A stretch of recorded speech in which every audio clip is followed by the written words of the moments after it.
Good morning students. जैसे कि हम कल्याणकारी संस्थाओं के बारे में और व्यावसायिक संस्थाओं के बारे में पढ़ रहे हैं, किस प्रकार भोजन की व्यवस्था करती है। तो उसमें थी हमारी भोजन प्रणाली के प्रकार। ठीक है, कि किस प्रकार से हम अपने संसाधनों का वर्गीकरण। अब संसाधनों के वर्गीकरण में हमने मानवीय तथा गैर मानवीय तो हमने समझ लिया, जिसमें ज्ञान, अभिवृत्ति, कौशल, समय, ऊर्जा, और फिर दूसरा गैर मानवीय में धन और भौतिक वस्तुएं आती हैं। तो इनके बारे में हमने अच्छे से समझ लिया। तो अब संसाधन का जो वर्गीकरण है दूसरा है व्यक्तिगत तथा साझा संसाधन। कौन सा संसाधन बच्चों? ये देखिए, यहाँ पे देखिए, यह है व्यक्तिगत तथा साझा संसाधन क्या होता है। इसको हम लाइटली थोड़ा देख लेते हैं, उसके बाद हम जानेंगे संसाधनों की विशेषताएं और संसाधनों का प्रबंधन किस प्रकार से करते हैं। तो दो टॉपिक आज हमारे होंगे, लेकिन जो पिछला हमारा टॉपिक थोड़ा सा रह रहा था हम उसे आज कंप्लीट कर लेते हैं। संसाधन चाहे जो भी हो, अर्थात मानवीय या गैर मानवीय, वह निम्न में से किसी एक प्रकार के होते हैं। तो व्यक्तिगत संसाधन और साझा संसाधन। व्यक्तिगत यानी पर्टिकुलर एक व्यक्ति जो भी कोई कार्य बिजनेस करता है वो एक व्यक्तिगत संसाधन हो गया। साझा संसाधन में यानी इसमें बहुत से लोग इसमें शामिल हो, एक ग्रुप हो, समाज हो, समुदाय हो, प्रदेश हो, देश हो, विदेश हो, यानी विश्व स्तर पर कोई भी हो सकता है। अब देखिए, व्यक्तिगत संसाधन क्या होते हैं। व्यक्तिगत संसाधन का तात्पर्य उन संसाधनों से है जो किसी व्यक्ति के पास केवल उसके निजी उपयोग के लिए ही उपलब्ध होते हैं। ये मानवीय या गैर मानवीय संसाधन हो सकते हैं। किसी भी व्यक्ति का व्यक्तिगत कौशल, ज्ञान, समय, स्कूल बैग, उसके कपड़े व्यक्तिगत संसाधनों के ही कुछ उदाहरण हैं जो हमने बहुत पहले पढ़ भी लिए हैं, मानवीय संसाधन। फिर हमारा आ जाता है बी नंबर पे,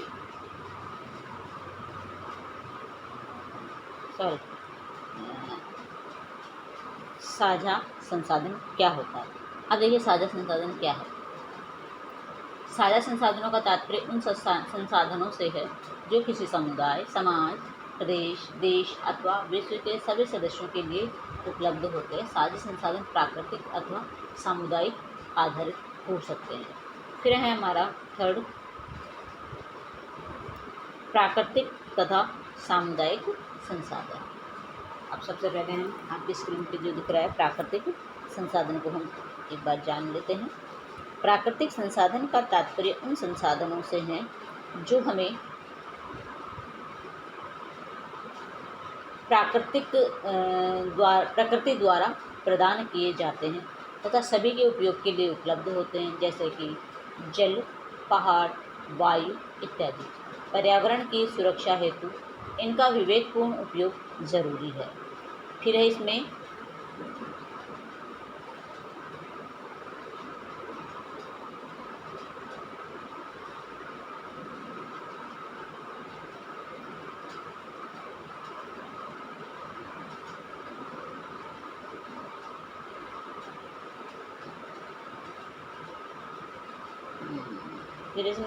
सामुदायिक संसाधन। देखिए, सामुदायिक संसाधन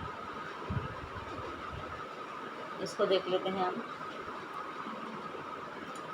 सामुदायिक संसाधन समुदाय अथवा सरकार द्वारा प्रदान की गई वे सुविधाएं होती हैं जो सभी नागरिकों के प्रयोग के लिए उपलब्ध कराई जाती है। सामुदायिक सुविधाएं मानवीय तथा गैर मानवीय हो सकते हैं। इनके लिए अलग से धन व्यय नहीं करना पड़ता है, जैसे सरकारी अस्पताल के डॉक्टर, स्कूल, बाजार, पानी, बिजली, सड़कें, सरकारी या सामुदायिक अस्पताल, पुस्तकालय, पार्क आदि। विभिन्न प्रकार की सामुदायिक सुविधाएं किसी भी परिवार या व्यक्ति के लिए अत्यंत लाभकारी सिद्ध हो सकती है। इसलिए प्रत्येक व्यक्ति को इन संसाधनों के इष्टतम यानी अच्छे से अच्छे उपयोग का प्रयास करना चाहिए तथा इनके रखरखाव के प्रति अपनी जिम्मेदारी का निर्वहन करना चाहिए। अब देखिए, यहाँ पे विभिन्न प्रकार के सामुदायिक संसाधन देख लीजिए। स्कूल है, अस्पताल है, पार्क है, सड़क है, सार्वजनिक पुस्तकालय है। ये देखिए, ठीक है। अब हम आ जाते हैं हमारे मेन टॉपिक पे, जिसके बारे में हम मेन रूप से जानना चाहते हैं। ये तो हमारा पिछला टॉपिक था जो क्लियर नहीं हो पाया था, उसको हमने थोड़ा सा समझा है। अब है संसाधनों की क्या विशेषताएं। तो संसाधन की विशेषताएं देखिए इस प्रकार से है। उपयोगिता यानी यूटिलिटी, किसी संसाधन की उपयोगिता उसकी सबसे महत्वपूर्ण विशेषता है। संसाधन की उपयोगिता से तात्पर्य है कि कोई संसाधन किसी लक्ष्य प्राप्ति में कितना महत्वपूर्ण तथा उपयोगी है। हालांकि संसाधन की उपयोगिता लक्ष्य और परिस्थिति पर निर्भर करती है। जैसे कि किसी शहरी व्यक्ति के लिए गाय का गोबर किसी भी प्रकार से उपयोगी नहीं माना जाता है, जबकि वही गोबर ग्रामीण क्षेत्रों में रह रहे लोगों के लिए ईंधन और खाद बनाने के लिए उपयोगी होता है। अर्थात हर संसाधन की अपनी एक उपयोगिता होती है। सरल शब्दों में कहें तो सभी साधन किसी न किसी विशेष परिस्थिति में उपयोगी होते हैं। वे कभी किसी विशेष परिस्थिति में महत्वपूर्ण साधन सिद्ध हो जाते हैं। कई बार ऐसा भी होता है कि जो साधन किसी एक व्यक्ति के लिए उपयोगी हो दूसरे व्यक्ति के लिए महत्वपूर्ण सिद्ध नहीं हो, ऐसा भी हो सकता है। परंतु हर साधन का कभी न कभी कोई न कोई उपयोग अवश्य होता है। कोई भी साधन किसी व्यक्ति या परिवार के लिए कितना उपयोगी है, यह परिवार की आवश्यकताओं, समस्याओं तथा ज्ञान पर निर्भर करता है। कई बार ऐसा होता है कि खोटा सिक्का भी काम आ जाता है, खोटे सिक्के की भी कई बार ज़रूरत पड़ती है, उसकी भी कई बार उपयोगिता होती है। तो कौन सी चीज़ का प्रयोग कब हो जाए, किस समय उसकी ज़रूरत पड़ जाए, वो किसी के लिए कुछ भी नहीं है, एक मिट्टी के समान है, लेकिन कई बार वो मिट्टी ही किसी के लिए बहुत अच्छा कार्य कर देती है। तो यही तो होता है हमारा संसाधन, जो हमारी आवश्यकताओं की पूर्ति करे। चाहे एक मिट्टी की चुटकी भर मिट्टी की धूल की ही क्यों न हो, वो भी हमारे लिए कई बार कारगर सिद्ध होती है।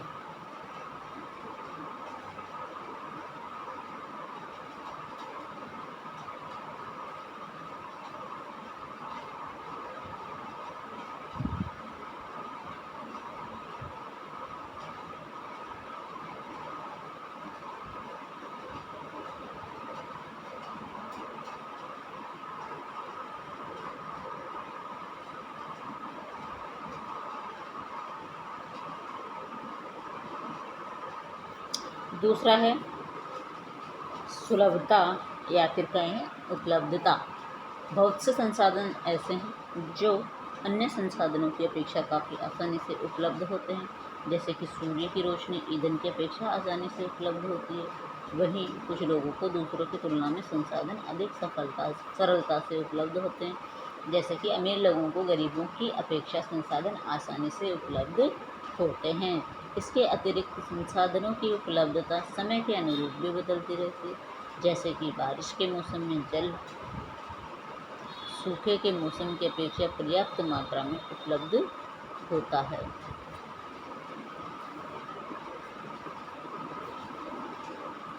फिर हम कह सकते हैं कि संसाधनों की सुलभता उपलब्धता प्रत्येक व्यक्ति के अनुसार समय और परिस्थिति के अनुरूप बदलती रहती है। उदाहरण के तौर पे हम ले लेते हैं, प्रत्येक परिवार में धन रूपी संसाधन अलग अलग मात्रा में उपलब्ध होता है, किसी को कम, किसी को ज़्यादा, किसी की सैलरी 10,000, किसी को 15,000, किसी को 25,000, किसी को लाखों पे पहुँचती है।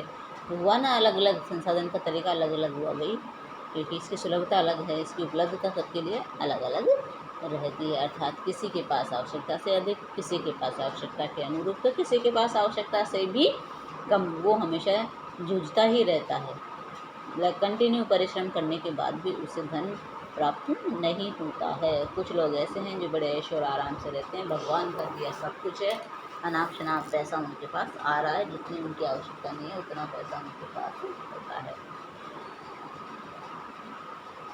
अब है विनिमयता। कौन सा है? विनिमयता। अब विनिमयता क्या होती है भाई?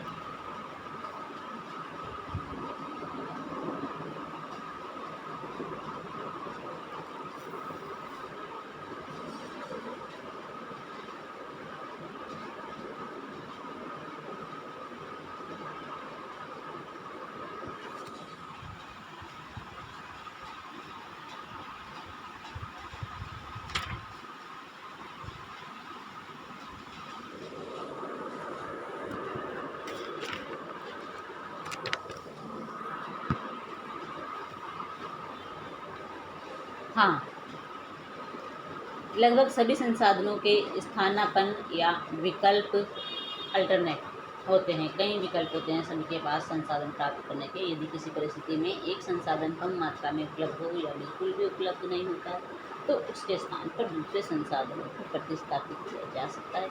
जैसे किसी बच्चे के स्कूल बस छूट जाती है, तो उसे उपलब्ध दूसरे संसाधन जैसे कि कार, स्कूटर, साइकिल या ऑटो इत्यादि से स्कूल द्वारा छोड़ा जा सकता है। अतः एक ही कार्य कई संसाधन द्वारा भी किया जा सकता है। उसी प्रकार किसी विद्यार्थी के पाठ समझ न आए तो उसे पढ़ाई में सहायता की आवश्यकता होती है। वह अतिरिक्त पाठ्य सामग्री खरीदेगा, ट्यूशन पढ़ने की व्यवस्था करेगा, अपने किसी साथी की सहायता लेगा। प्रथम दोनों विकल्पों के लिए उसे अतिरिक्त धन व्यय करना पड़ेगा तथा तीसरे विकल्प के लिए उसे अपने साथी के ज्ञान व कुशलता का उपयोग करना होगा। फिर है प्रबंधनीय। सभी संसाधनों का प्रबंध योग्य होना भी उनकी प्रमुख विशेषता है। लगभग सभी संसाधन सीमित होते हैं, इसलिए उनका उचित एवं प्रभावी प्रबंधन करना जरूरी होता है ताकि उनको इष्टतम तरीके से उपयोग किया जा सके। सभी संसाधनों का उपयोग इस प्रकार से किया जाना चाहिए ताकि हमें न्यूनतम संसाधनों के उपयोग से अधिक लाभ प्राप्त हो सके। जैसे कि रोज़ थोड़े से कपड़े धोने की अपेक्षा यदि 3-4 दिन बाद एक साथ कपड़े धोएं तो इससे श्रम, समय, जल, साबुन इत्यादि जैसे संसाधन की बचत की जा सकती है। तो ऐसे होता है इसे प्रबंधनीय। तो ये सब क्या हुई हमारे संसाधनों की विशेषताएं। अब हम जानेंगे संसाधनों का प्रबंधन हम किस प्रकार से करते हैं।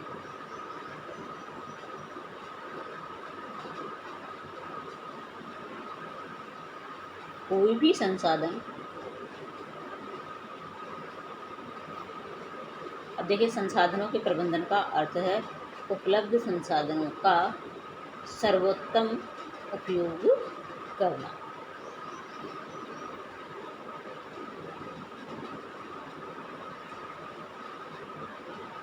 कैसे भाई? कोई भी संसाधन असीमित नहीं होता है, अर्थात सभी संसाधन सीमित मात्रा में उपलब्ध होते हैं।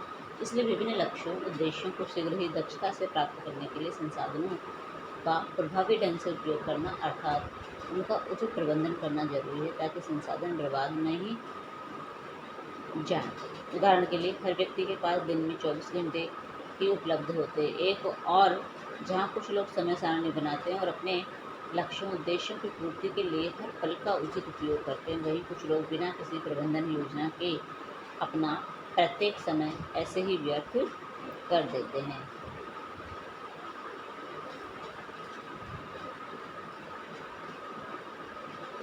संसाधनों के प्रबंधन की क्या आवश्यकता होती है?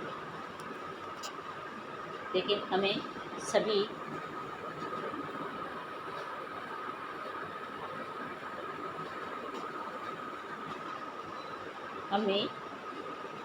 संसाधन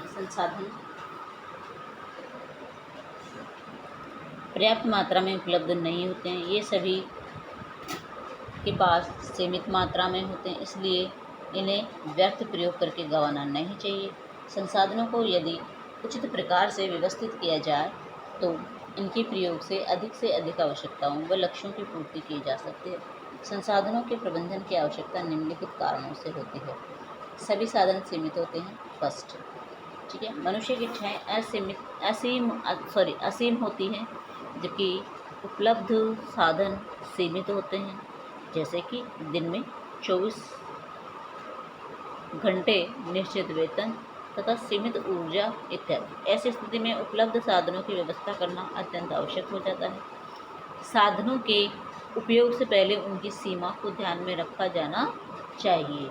यदि एक साधन सीमित है तो उसके विकल्प में दूसरा साधन प्रयुक्त किया जा सकता है। जैसे कि यदि आपको अपने जन्मदिन पर पहनने के लिए नया परिधान लेना है और आपके पास सीमित साधन है, तो आप क्या करेंगे भाई?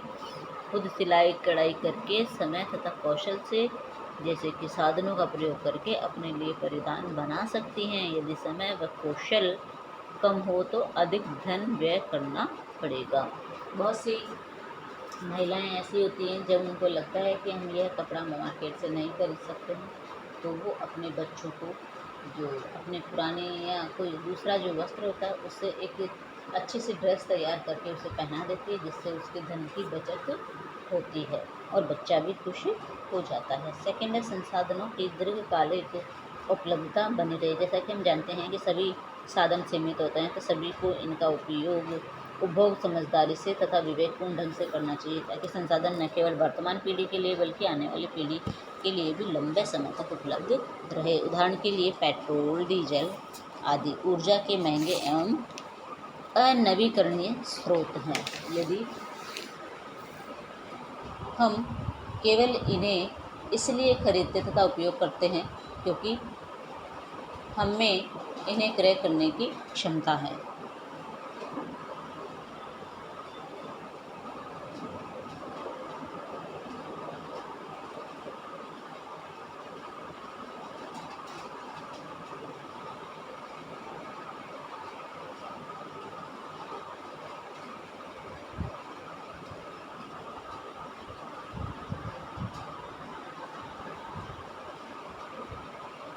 देखिए, क्रय करने की क्षमता है, अर्थात इन्हें व्यर्थ खर्च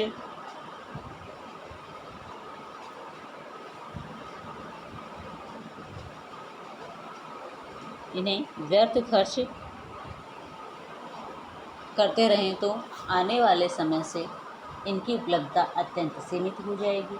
इसी प्रकार अन्य संसाधन जैसे कि धन, ऊर्जा, जल इत्यादि सभी का व्यय सावधानीपूर्वक करने की आवश्यकता होती है, ताकि लंबे समय तक विभिन्न लक्ष्य प्राप्ति में इनका उपयोग किया जा सके। थर्ड है सभी को संसाधन उचित मात्रा में उपलब्ध रहे। मनुष्य एक सामाजिक प्राणी है तथा विभिन्न आवश्यकताओं की पूर्ति के लिए अन्य व्यक्तियों तथा साधनों की उपलब्धता पर निर्भर रहता है। यदि समाज का एक वर्ग सभी संसाधनों का वहन करके उनका उपयोग करने लगे तो समाज का उपेक्षित वर्ग उन्हें अपनी सेवाओं तथा निष्ठा से वंचित कर देगा। अतः कुछ साधन जैसे कि साफ जल, ऊर्जा, विद्युत आदि का प्रयोग सभी को सावधानी से करना चाहिए, ताकि वे सभी को आवश्यकता अनुरूप प्राप्त हो सके। फोर्थ है हमारा पर्यावरणीय क्षति को कम किया जा सके। आधुनिक युग का मानव अपने प्रत्येक क्रियाकलाप में तकनीक का अत्यधिक प्रयोग करने लगा है। कंप्यूटर, मोबाइल फ़ोन, इंटरनेट, विद्युतीय उपकरणों का असीमित प्रयोग पर्यावरण के संतुलन को बिगाड़ता है, जैसे कि अत्यधिक वर्षा आना, बाढ़, सूखा तथा भूकंप इसका मुख्य उदाहरण है। अतः हमें अपने संसाधन का उपयोग करते समय ध्यान देना चाहिए कि वे वातावरण को कम से कम क्षतिग्रस्त करें। फिर है अब हमारा देखिए लास्ट है प्रबंधन। हमें मतलब साधनों को हमें उचित ढंग से हम इनका प्रयोग करें, तो इसके लिए हमें कौन कौन सी चीज़ों पर ध्यान देने की आवश्यकता है। तो सभी साधन सीमित होते हैं। सेकेंड इसमें बताया संसाधनों की दीर्घकालीन उपलब्धता बनी रहे, इसके लिए हमें इनका प्रयोग बहुत सोच समझ के करना चाहिए। और थर्ड है सभी को संसाधन उचित मात्रा में उपलब्ध रहे, इसलिए हमें लिमिटेड में रह करके ही इनका प्रयोग करना चाहिए, ताकि वो बराबरी से सभी को अवसरों की समानता मिले।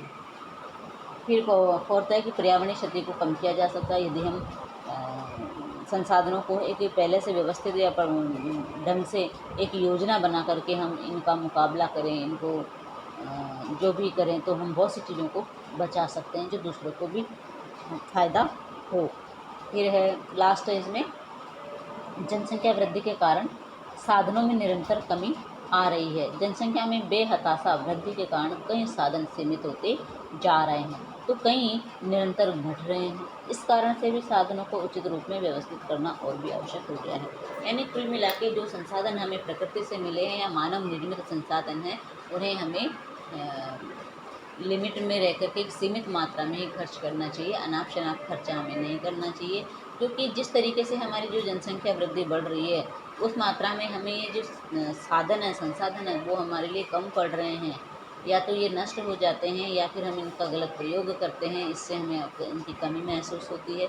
इसलिए हमें आवश्यक है कि हम इसको बहुत ही अच्छे तरीके से, यानी एक पहले से मैनेजमेंट करके चलें, व्यवस्था करके चलें कि हमें कितनी मात्रा में कौन सा संसाधन अपनाना है।